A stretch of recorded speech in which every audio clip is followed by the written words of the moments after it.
In section 4, we present an algorithm to solve linear programs, and this algorithm is the simplex method. The idea of the simplex method is to go from one basic feasible solution, and we have seen that this is an extreme point of the feasible set of constraints. Now remember that this feasible set is a convex polytope. For instance, when the number of variables is 2, a convex polytope is simply a convex polygon.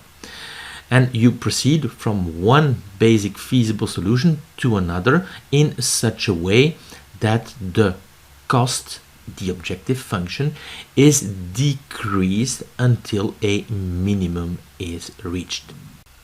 Before we go any further, we should have a look again at the notion of a basic solution.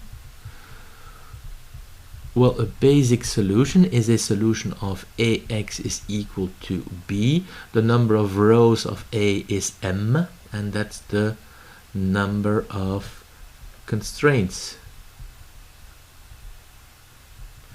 Right? And the number of columns of A, that's also the number of elements in X, so that's the number of variables. Well, we have seen previously that n is larger or equal to m, or even to make things realistic, well, n is larger than m. And a basic solution is a solution of ax is equal to b, where you have n minus m variables that are 0. Right, so that's a basic solution. And then you have a basic feasible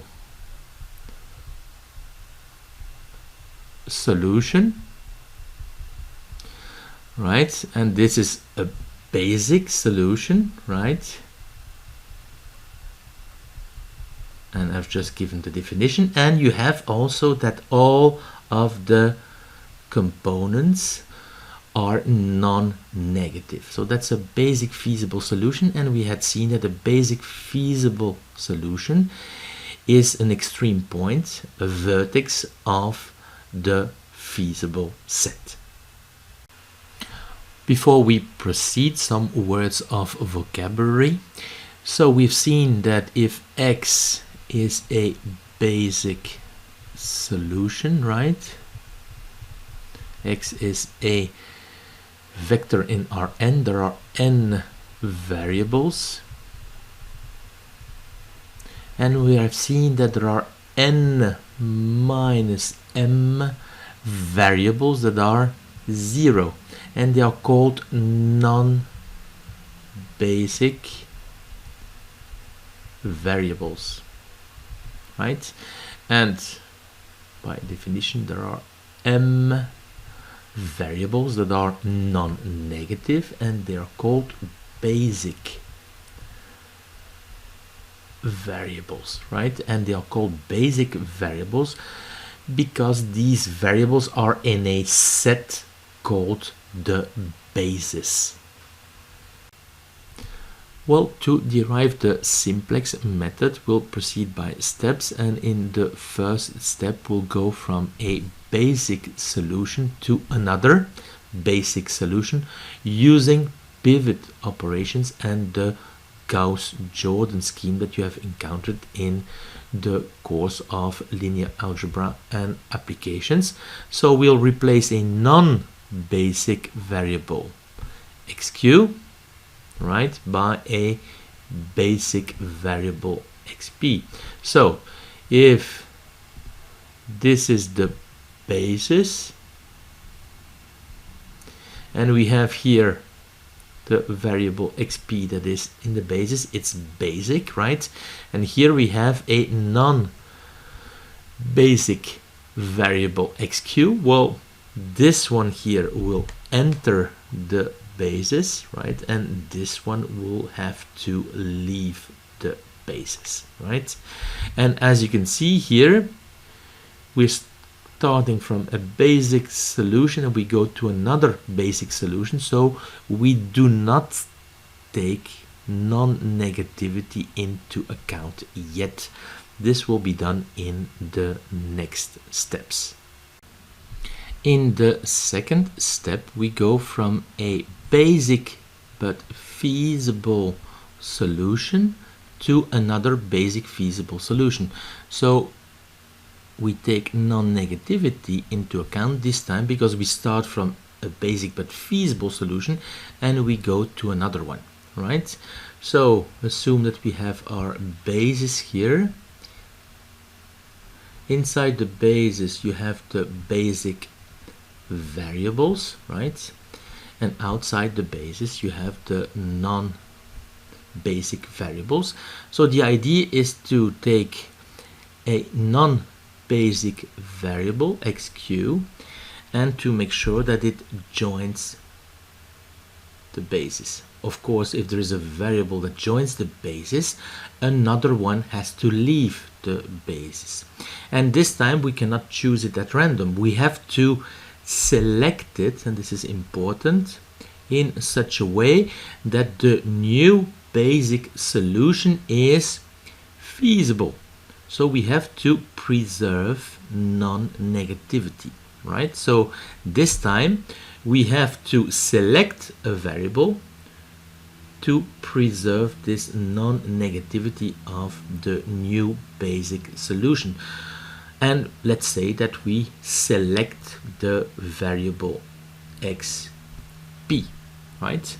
Of course, we have not talked about the choice of the non-basic variable xq that is going to join the basis. And this is answered by the third step, because in the third step we'll select, not choose at random, we'll select a non-basic variable xq that will join the basis, but we'll do it in such a way that the new basic and feasible, and this is answered by step 2, solution yields a lower objective function. Well, let us have a look at this first step that talks about pivots and the Gauss-Jordan elimination methods, right? So we have a set of linear equations that you can write under the matrix form AX is equal to B, and we had seen that the rows of A are linearly independent, so A has full row rank. We can assume that the rows of A are linearly independent, otherwise you would have here constraints that are redundant and that you can remove, or you would have constraints that are contradictory, and this would lead to an empty feasible set, right? So this is not likely. So we can assume indeed that the rows of A are linearly independent, and this yields n larger or equal to m. But you can see that the case n is equal to m with independent rows leads to a unique solution, and if there is a unique solution there is nothing to optimize. So you can also assume that n is larger than m, that the number of variables is higher than the number of constraints. Because of the hypothesis of linear independence of the rows of A, it is possible to transform this set of linear equations under the following canonical form, and what we'll use is the Gauss-Jordan reduction scheme that we have seen in the course of linear algebra. So we bring the system of equations in such a form that we have this row reduced echelon form of the course of linear algebra. Notice that here in front we have pivots that are all ones, right? And we have created zeros below the pivots and above the pivots, right? and this is indeed this row reduced echelon form. And when you have the system in this canonical form, you can kind of see that x1 is equal to y10, x2 is y20, and xm is ym0. So you can see indeed that there are m basic variables. They are in general non-zero. And when you have set x1 up to xm, well, you see that the equation is met, so you have to make sure that the other non-basic variables, and there are n minus m, are set to 0, as you can see over here. It is customary to represent the system in canonical form in an array or tableau that you see over here. Very often what is done is that the name of the variable is written above. So here x1, x2 up to xm. These are the m basic variables, and then you have from xm plus 1 up to xn the n minus m non-basic variables, right? It is quite easy to recognize the m basic variables because it only, well, this variable only appears in one equation. So you have a column, and in this column you have only one coefficient that is non-zero, and it has the coefficient 1, right? Well, very often you will find an array or tableau of this form, but you will not have the m basic variables in front, right? So you'll have a mix of basic and non-basic variables. Of course, you'll still have m basic variables and n minus m non-basic variables, but of course it is possible, if you want to come back to this form here by reordering of the columns. Well, let us assume that we are given a system in this canonical form and we want to make a basic variable. This will be xp here, and we want to make it non-basic. So xp will leave the base. So this means that there will be some non-basic variable, and in this case it will be xq, that will have to be made basic.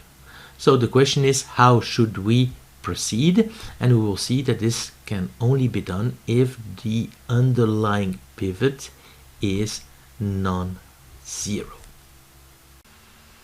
Well, let us take an example, and we'll assume here that x2 leaves the basis, right? So with the notations of the previous slide, p is equal to 2 here, right? This one is leaving the base, and we need, of course, then also a variable that joins the base, and we'll assume here that xm plus 1 joins the base. So xm plus 1 joins the basis. So in this case, q is equal to m plus 1. So we need operations that will make sure that in this column here we have all zeros except on the pivot where we have a 1, right? So we can see here and that in this row we'll have to divide by this quantity. So this means that this pivot over here needs to be different from 0. So y2 m plus 1 different from 0. So we need to create zeros above and below the pivot, so we'll need to do row operations, and we know how to do this. from the course of linear algebra and application. So we take the element that we need to make 0 and we divide by the pivot. So the multiplier will be here y1 m plus 1 over y2 m plus 1, and this will create a 0 over here. We need, of course, to continue. We need to create a 0 in the third line. So we need to create a 0 over here. So the multiplier will be the element to eliminate. So y3m plus 1 divided by the pivot. Right? And of course we need to continue, and this will produce a column with all zeros except that we still have the pivot over here. We need to create a 1, so what we'll need to do is take the line and multiply it by 1 over the pivot, and we'll have now a tableau that is again in canonical form, but now xm plus 1 will be basic and this one will be non-basic. So indeed we can use elimination and Gauss-Jordan elimination to make sure that one variable leaves the base and another one joins the base. Well, let us take an example, and you can see that this system of equations is indeed in the canonical form. We have 3 basic variables, x1 to x3, and 3 non-basic variables that are of course 0. Here n is the number of variables and it's equal to 6, right? And m is the number of equations, which is also the number of constraints, and it's equal to 3. So we have indeed m basic variables and n minus m non-basic variables. Well, in this example we'll assume that x4, which is a non-basic variable, is going to replace x1 as a basic variable. So x4 is joining the basis and x1 is leaving the basis.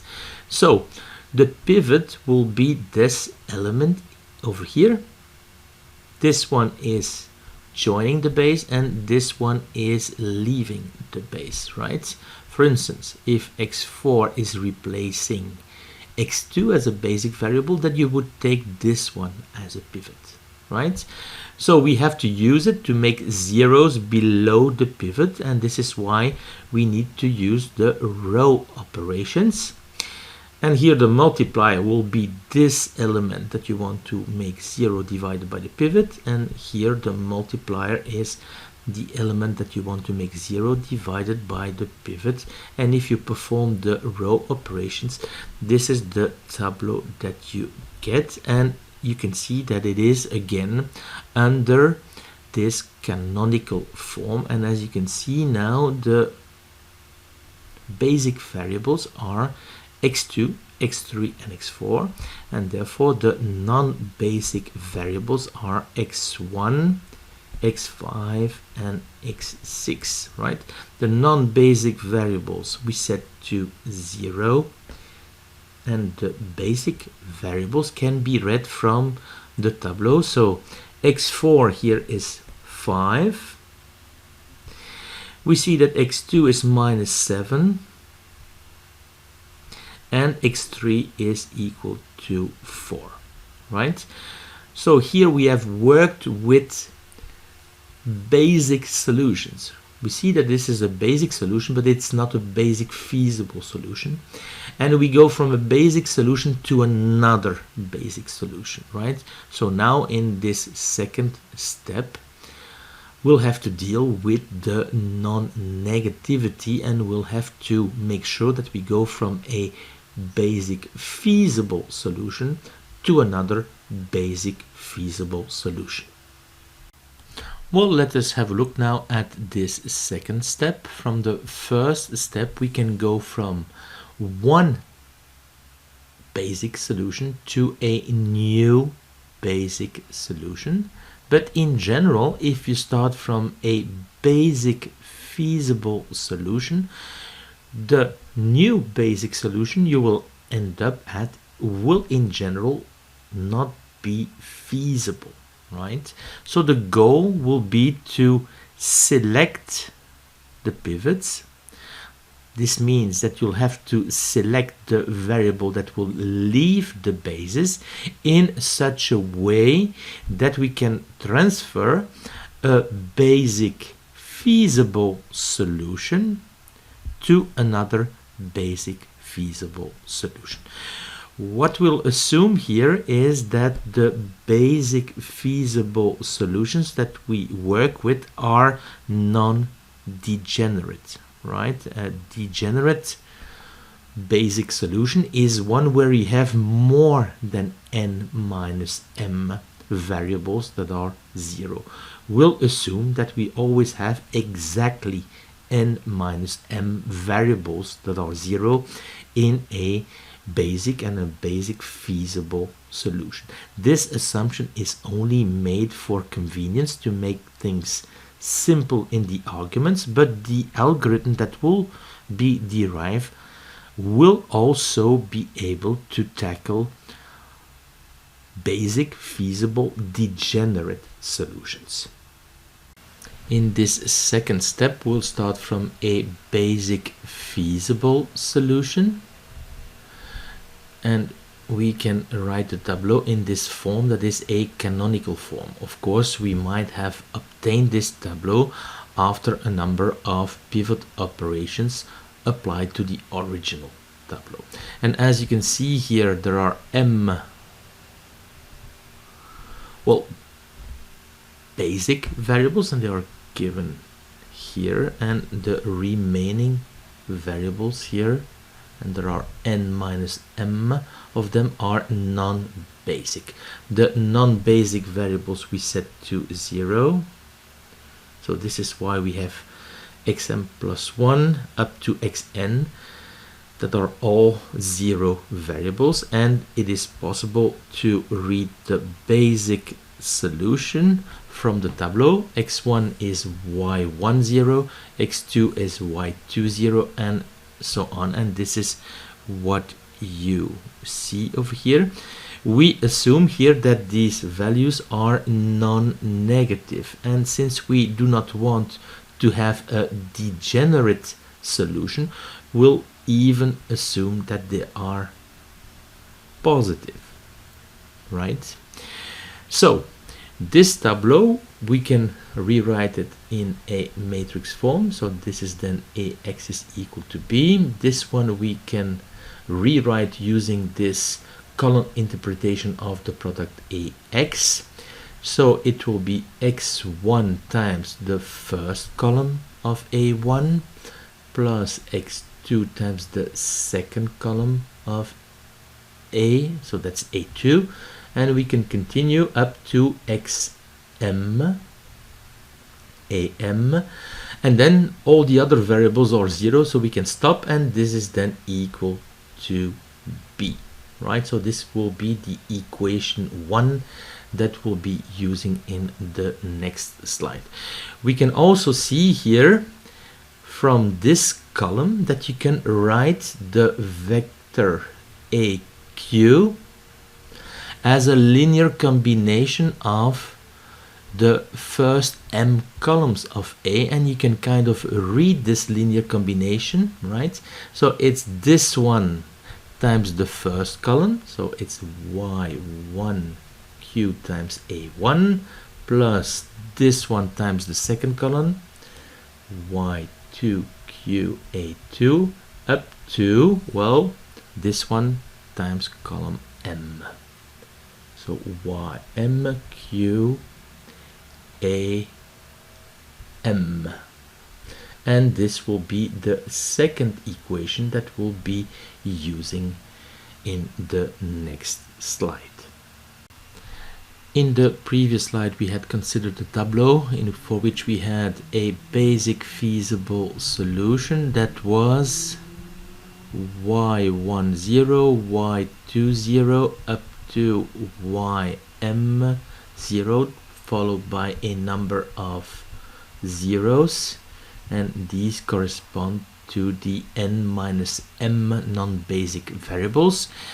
We had seen that we could write the constraints as follows, and this was equation 1 in the previous explanation, and we had assumed that the basic feasible solution is not degenerate. So this means that the xi here from 1 to m are positive. So these quantities over here are positive quantities.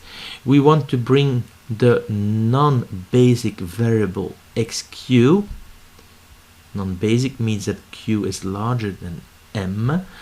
Well, we want to bring this variable xq into the basis, and we had seen that the column in A that corresponds to xq, so aq, could be written as a linear combination of the first m columns of A, and this was this second equation that we had obtained in the explanation. So what we can do is, well, take the first equation and subtract epsilon times the second equation, and then you end up with this equation over here.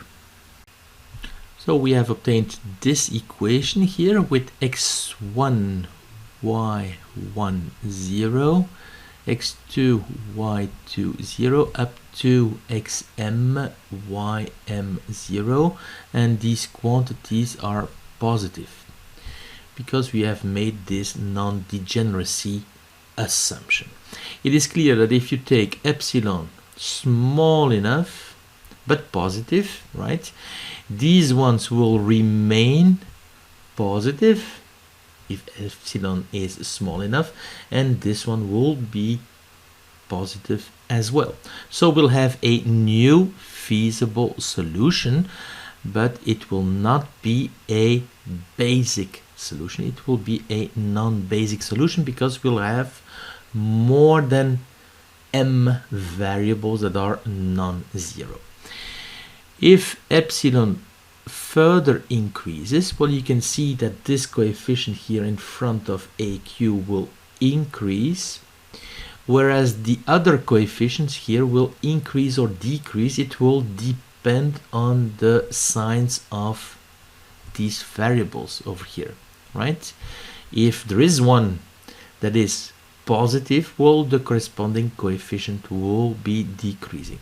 We'll be assuming that some of these coefficients decrease. Well, what you can then do is set epsilon to a value corresponding to the first place where one of these coefficients will vanish. If, for instance, this coefficient vanishes, well, it corresponds to the value epsilon is x2 over y2q, right? So the value of epsilon that corresponds to the value where for the first time we have a coefficient that vanishes here corresponds to epsilon.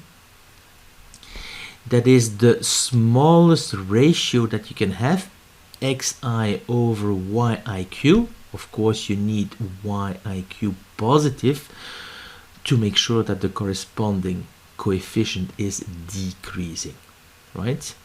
And in this case, we'll have now a new basic and feasible solution because we'll have one of the coefficients that will be disappearing, and we'll have again m variables that are non-zero. So we'll have again a basic solution. As all the coefficients are positive, it will also be feasible, right? So we'll be replacing a variable that will be xp, and xp will have a p here that is the minimizing index in this minimization. So xp will be replaced by the variable xq in the basis. There are two other possibilities, right? Assume that for the epsilon that is computed, more than one coefficient disappears, then you would have a feasible solution, right, that has less than m variables that are positive, right? So this would be then a feasible, basic but degenerate solution. Another situation that can occur is that none of the coefficients are decreasing. This can happen, for instance, if none of these coefficients are positive, right? So by increasing epsilon, you would not be able to find a new basic feasible solution, right? And you would always have a solution with more than m variable, and you would observe also that these feasible solutions would have coefficients that can become arbitrarily large. This means that the feasible set, this convex polytope, is unbounded. Well, the way to proceed starting from a tableau in the canonical form is as follows. Here we assume that we want to bring xq into the base. xq is non-basic, so q is larger than m, as you can see, and this xq goes into the base. So the way to proceed is to compute this epsilon. That's the minimizing argument of this ratio xi over yiq, given that yiq is positive, right? So xi is equal to yi0. You can see this, x1 is y10, x2 is y20, and so on. So we have to compute this ratio, which is equivalent to this ratio. This one we had said is positive, right? So we have to look for these ratios and take the smallest positive ratio, right? Because if we take a positive ratio, it means that we have taken the corresponding denominator here that is positive as well. So we compute these ratios and we take the smallest positive one. So this thing to do is to add a column here. We'll call it yi0 over yiq. So it's y10 divided by y1q, y20 divided by y2q, and up to ym0 divided by ymq. And then we take the smallest positive ratio. Let us assume that it's this one. Well, this then means that, well, x2 will be leaving the base, right? So here the index that corresponds to the minimizing argument is p. So here p is equal to 2. So xp, in this case x2, is leaving the base, and in this case xq is joining the base. Well, let us look at an example. We have a system here under the canonical form. We have n is equal to 6 variables, m is equal to 3 constraints or equations. So indeed we see that we have 3 basic variables corresponding to m. x1 is 4, x2 is 3, x3 is equal to 1, and this is indeed what we see over here.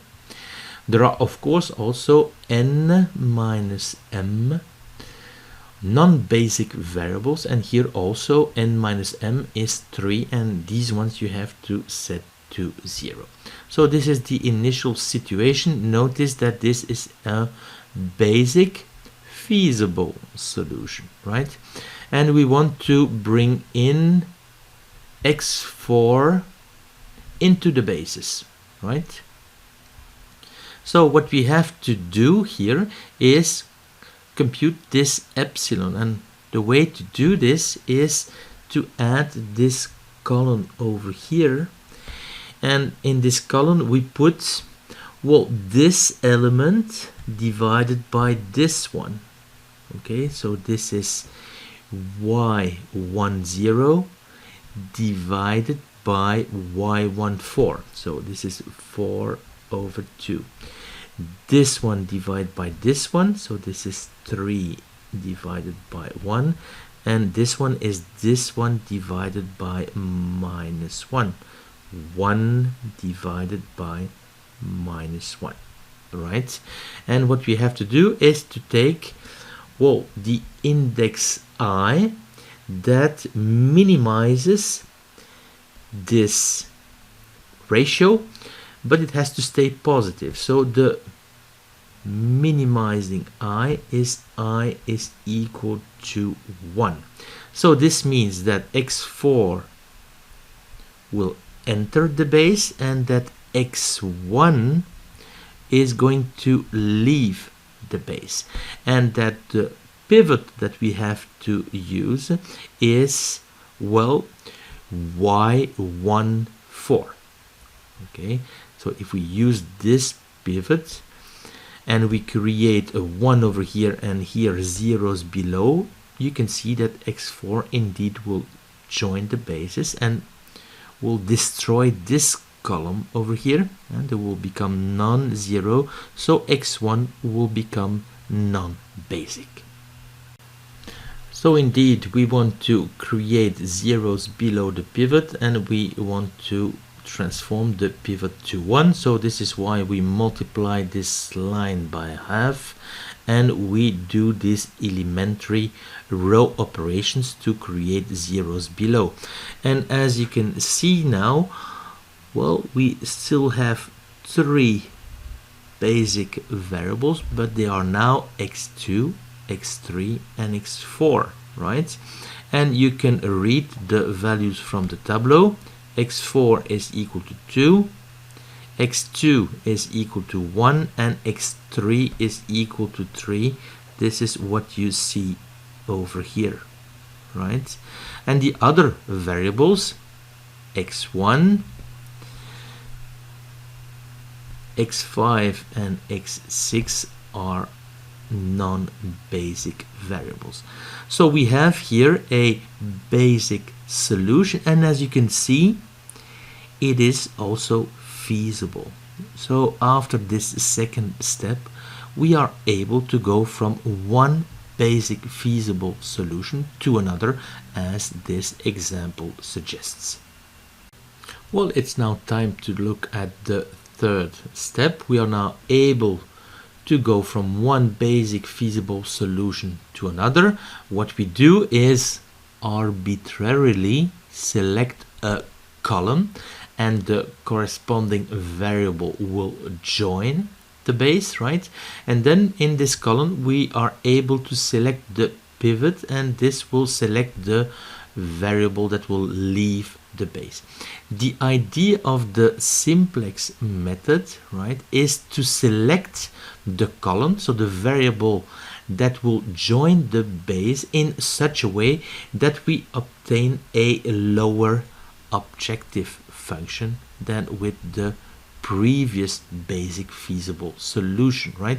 So now the objective function, the cost, comes into play, and this will provide the final link to the simplex procedure. Well, after step 2, we have obtained the following tableau that is in canonical form.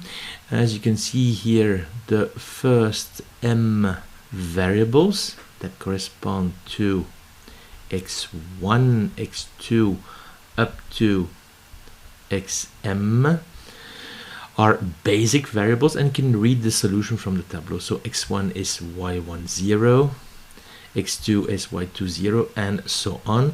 And the solution is feasible, which means that all these quantities over here are larger than 0, right?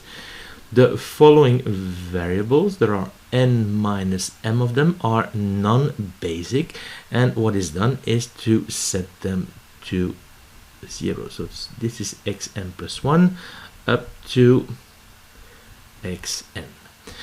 So we have this basic feasible solution. So what we can do is compute the costs, and this is the associated objective function, right? So C transpose X, and if you compute this, this is what you obtain. Of course, the last n minus m variables are non-basic and they are set to 0. So in this sum here, you can take the m first terms, this is what you have over here, and then you replace x1 by y10, x2 by y20, and so on, and this is what you obtain, and we'll call this quantity z0.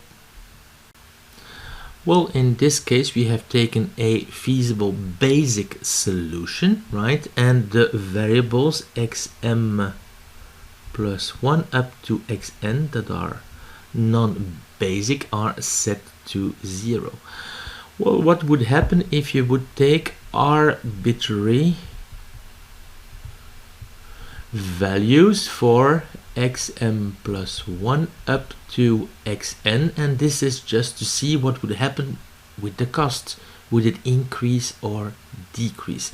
Of course, if you set these variables non-zero, you will have to adapt the values of x1 up to xm so that the constraints still hold.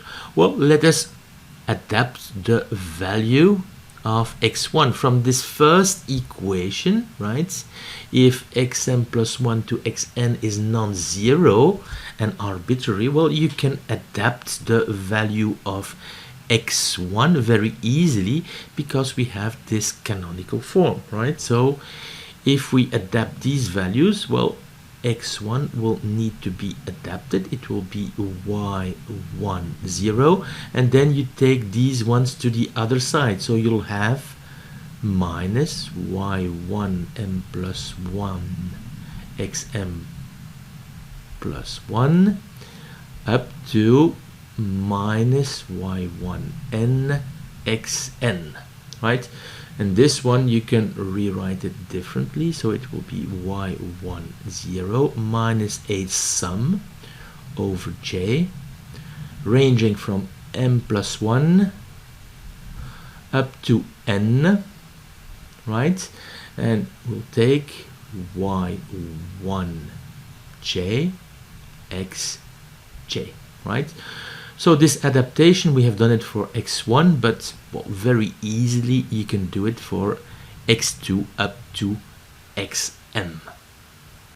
As shown, we have set arbitrary values for the variables xm plus 1 to xn, and we have solved for the remaining m variables. We have done this for x1, but you can do this for x2 up to xm, and now we can compute the associated cost, okay? And this cost will of course depend on the original cost z0.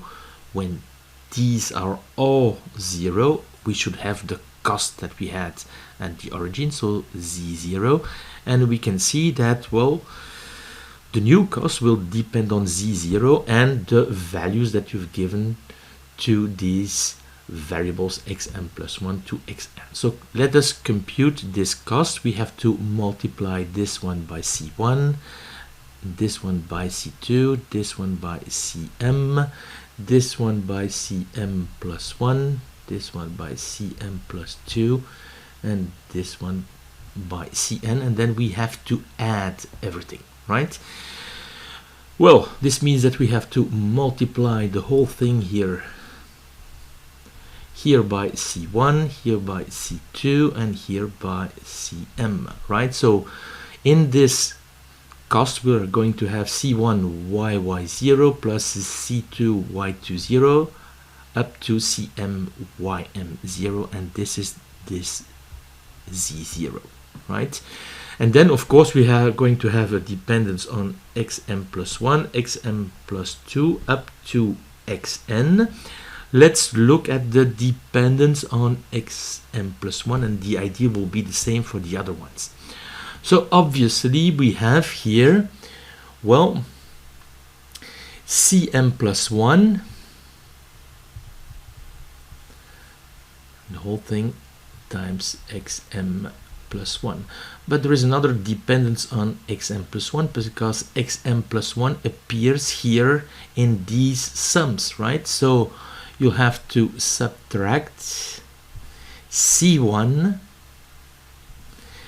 and then you'll have y1 m+1. Here you'll have minus c2 y2 m+1 up to minus cm ym m+1, right? So this is here cm+1 that you see over here, and these ones we can bring them together, right? And then you'll have, as you can see here, a sum that ranges from 1 to m. So we'll use the index I, 1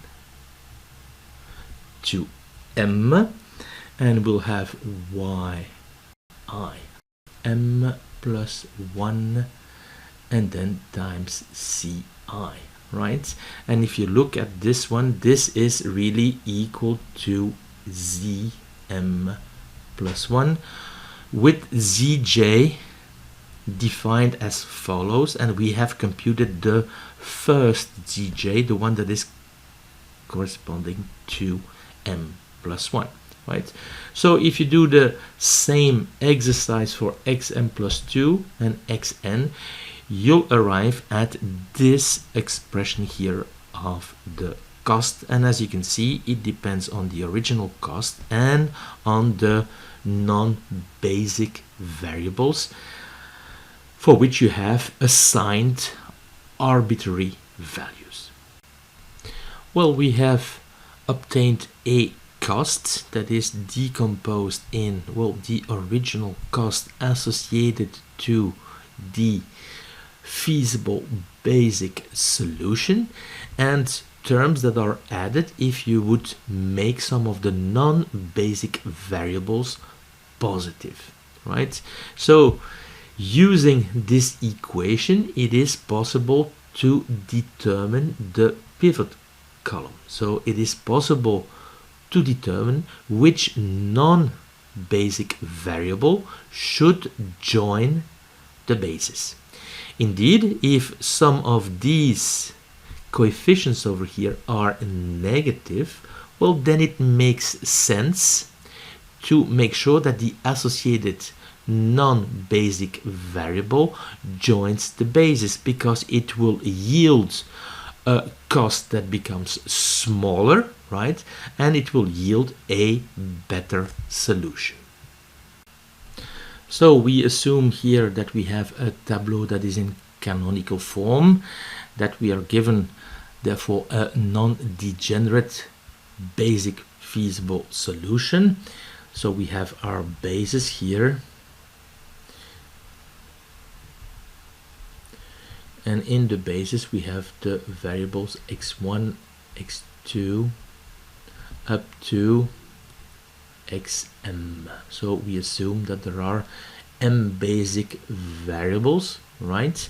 And of course you have the non-basic variables. These are xm+1 up to xn, right? These ones are positive because we assume that the solution is non-degenerate, and these ones are 0. So what we can do is compute the coefficients that we have defined in the previous slides. We do this for the non-basic variables, right? So in here, j ranges from m plus 1 to n. And if one of these coefficients is negative, well, then we can substitute the underlying variable xj for a variable in the original base, right? So let us assume here that for j is equal to m plus 3, right?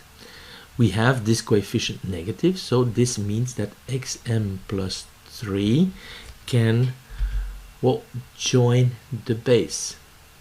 And then we have to look at what we have done for step 2.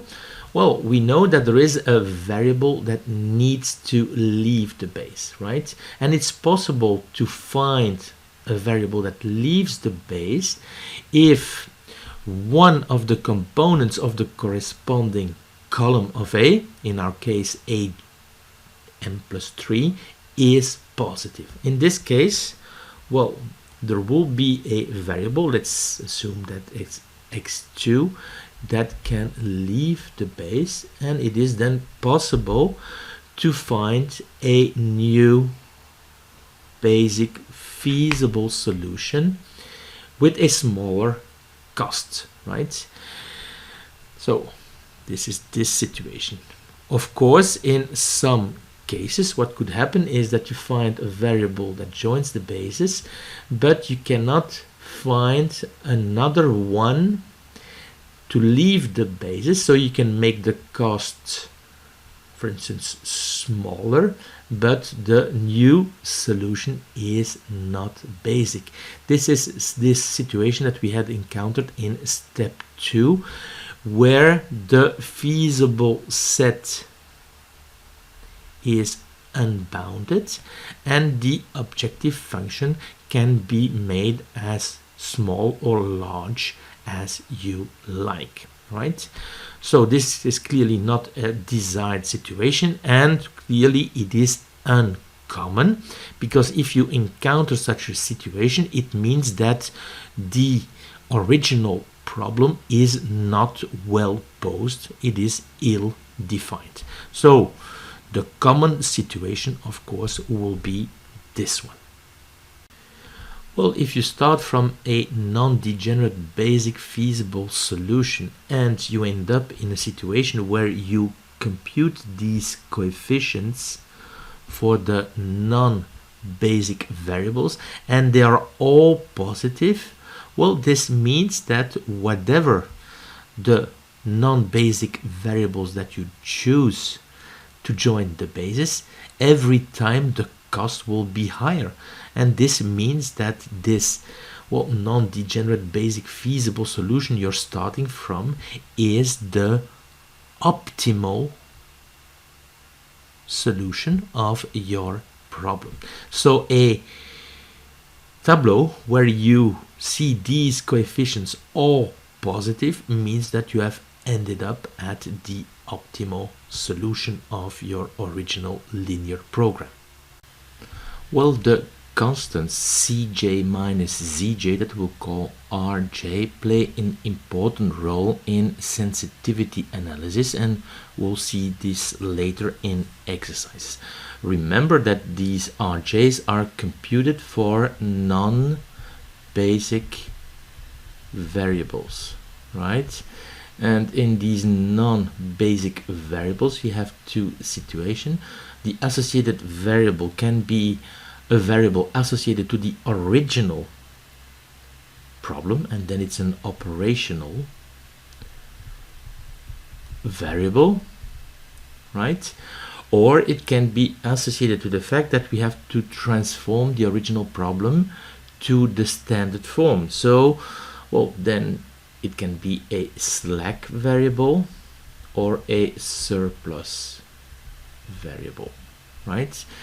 Well, if we assume here that the Rj is associated to an operational variable, well, then we will call this Rj here a relative cost or a reduced cost. And the interpretation is as follows.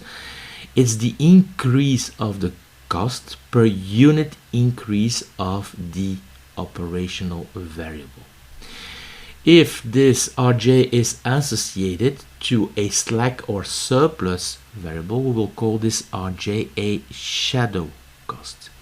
And the interpretation is as follows. Well, it's an increase of the cost per unit increase of the right hand side of the constraint. And in this case, well, you can have either an inequality smaller or equal, larger or equal, that has been transformed into an equality using a slack or surplus variable.